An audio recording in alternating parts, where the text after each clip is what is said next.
जिन माननीय सदस्यों ने दल बदल किया था और दल बदल के बाद उनका निष्कासन माननीय सदन से हुआ, तो उसको किसी भी प्रकार से जो पूर्व विधायक के सदस्यों के रूप में जो वेतन ये पेंशन वगैरह जो फैसिलिटी मिलती है वो नहीं मिलेगी, उसके मुतालिक वो था कि बदले की भावना के साथ आप काम मत करिए। आपने उनके खिलाफ, उनके परिवार के खिलाफ एफआईआर कर दी, उनके घर जमीन आपने सारी नाप दी, आपने उनके खिलाफ 8-8 घंटे जो है मामले दर्ज करके थाने में बिठा के रखा है, उसके बावजूद भी आपका मन नहीं भरा, तो ये बहुत नीचे की सोच जिसको मैं कह सकता हूँ, सोच में गिरावट आ गई है। मगर उनको कोर्ट में जाने का अधिकार है, वो विचार करेंगे। ये जो बिल अभी जो पास हुआ जिसके ऊपर चर्चा हुई, उसमें जिन माननीय सदस्यों ने 14वीं विधानसभा के माननीय सदस्यों ने जो दल बदल किया था और दल बदल के बाद उनका निष्कासन माननीय सदन से हुआ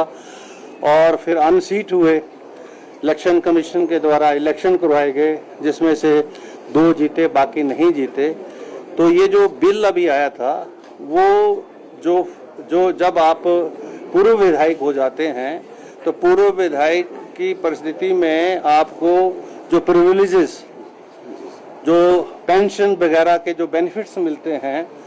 वो उससे मुताल्लिक था कि जो दल बदल करेगा और दल बदल करने के बाद जो प्रदेश की जनता उसको निकार देगी और पूर्व विधायक के रूप में जब वो होगा तो उसको किसी भी प्रकार से जो पूर्व विधायक के सदस्यों के रूप में जो वेतन ये पेंशन वगैरह जो फैसिलिटी मिलती है वो नहीं मिलेगी, उसके मुतालिक वो था। और जहाँ तक दल बदल विधायक का ताल्लुक है, सुप्रीम कोर्ट ने इस पर टिप्पणी की है कि in India we require to strengthen the anti defection law, the 10th schedule of the constitution is to be made more stringent. Panchayat raj में भी वो अमेंडमेंट ऑपोजिशन की तरफ से था। अब राजनीति में कभी इस तरह के दौर आते हैं, आकर के वो दौर चला गया। आप आगे के लिए उसमें अमेंडमेंट की शेप पे कुछ चीजें करना चाहते हैं, सुधार करना चाहते हैं कि दल बदल कानून को और ज्यादा स्ट्रिंजेंट किया जाए, सख्त किया जाए, ये समझ में आती है। लेकिन रिट्रोस्पेक्टिव इफेक्ट से जो इलेक्ट होकर के सदन के अंदर शर्त ले चुके विधायक आज वो विधायक नहीं है, तो उनकी पेंशन काटने का, उनकी पेंशन का प्रावधान बंद करने का मुझे लगता कि ये कतई भी कानूनी तर्कसंगत मुझे नहीं लगा। और मैं इस बात को लेकर के सिर्फ इतना कहना चाह रहा हूं कि हाई कोर्ट में या कहीं भी कोर्ट की नजर में जब जाएगा कानूनी तौर पर ये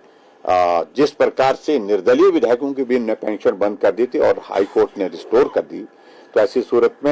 सूरत में ये भी उस दिशा में जाएगा। और इसलिए जब विधानसभा के अंदर जो बिल लाया जाता है, विधानसभा में वो पारित किया जाता है और कानून की नजर में उसमें खामियां देखी जाती हैं, तो परिहास विधानसभा का होता है, मजाक होता है। तो इसलिए हमने कहा था कि बदले की भावना के साथ आप काम मत करिए। आपने उनके खिलाफ, उनके परिवार के खिलाफ एफआईआर कर दी, उनके घर जमीन आपने सारी नाप दी, आपने उनके खिलाफ 8-8 घंटे जो है मामले दर्ज करके थाने में बिठा के रखा है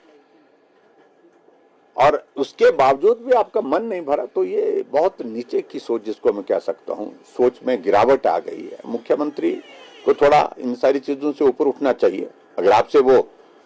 बिल्कुल भी किसी बात को लेकर के सहमत नहीं हुए तो इसका मतलब ये नहीं है कि भी जो भी आपसे, आपकी बात से सहमत नहीं उनके खिलाफ आप मामले दर्ज करते रहो। अपोजिशन इसको कानूनी तौर पर चैलेंज करेगा in the court of law? नहीं, देखिए ये तो इंडिविजुअल कैपेसिटी पर वो लोग करेंगे, हम भी एग्जामिन करेंगे, लेकिन उसके बावजूद इंडिविजुअल कैपेसिटी पर उनको कोर्ट में जाने का अधिकार है, वो विचार करेंगे। पंचायत रोस्टर को लेकर